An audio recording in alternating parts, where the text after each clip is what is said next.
Hi friends, welcome to the Business Studies class. Today in this module we are going to learn about the important advantages of private company.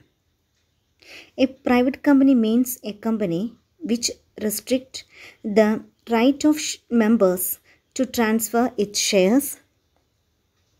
Private company has a minimum of 2 and maximum 50 members excluding the present and past employees. Private company does not invite public to subscribe to its share capital. It must have a minimum paid up capital of rupees 1 lakh or such higher amount which may be prescribed from time to time. It is very necessary for the private company to use the word private limited after its name. The important privileges of a private company as against a public company are: a private company can be formed by only 2 members, whereas 7 people are needed to form a public company. There is no need to issue a prospectus as public is not invited to subscribe to the shares of a private company. Allotment of shares can be done without receiving the minimum subscription. A private company can start business as soon as it receives the certificate of incorporation. The public company has to wait for the receipt of certificate of commencement before it can start a business. A private company needs to have only 2 directors as against the minimum of 3 directors in the case of a public company. A private company is not required to keep an index of members, while the same is necessary in the case of a public company. There is no restriction on the amount of loan to directors in a private company. Therefore, there is no need to take permission from the government for granting the same as is required in the case of a public company. Next, we are going to study the important advantages of a private company. First important advantage of private company is separate legal entity. There is separate legal entity in the case of a private company. Second point is limited liability. In the case of private company, the liability of the members is limited to the extent of the capital contributed by them in a company. The creditors can use only the assets of the company to settle their claims, since it is the company and not the members that owes the debt. The members can be asked to contribute to the loss only to the extent of unpaid amount of shares held by them.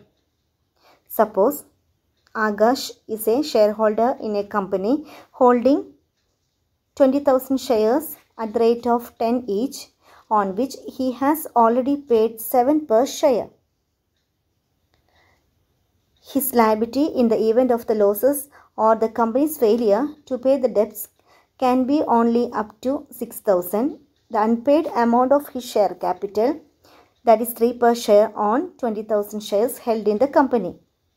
Beyond this, he is not liable to pay anything towards the debts or loss of the company. That means the liability of the members is limited to the extent of the capital contributed by them in a company. The creditors can use only the assets of the company to settle their claims, since it is the company and not the members that owes the debt. Third merit of private company is it is very easy to get funding.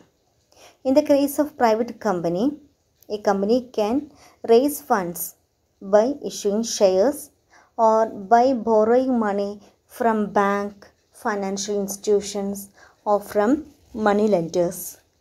Next important advantages of private company is transfer of interest. The ease of transfer of ownership adds to the advantage of investing in a company, as the share of a public company can be sold in the market and as such can be easily converted into cash in case of the need arises. This avoids blockage of investment and presents the company as a favorable avenue for investment purpose. In the case of private company, the shares are freely transferable. Next point is greater credibility. Private limited company has popular legal structure for business and high credibility other than one-person company or limited liability partnership. Next important advantage of private company is easy debt access. A private limited company has more options for taking on debt than limited liability partnership and one-person company. Private company can get loan easily from banks, issue debentures, and accept deposits from public members. These are the important advantages of private company.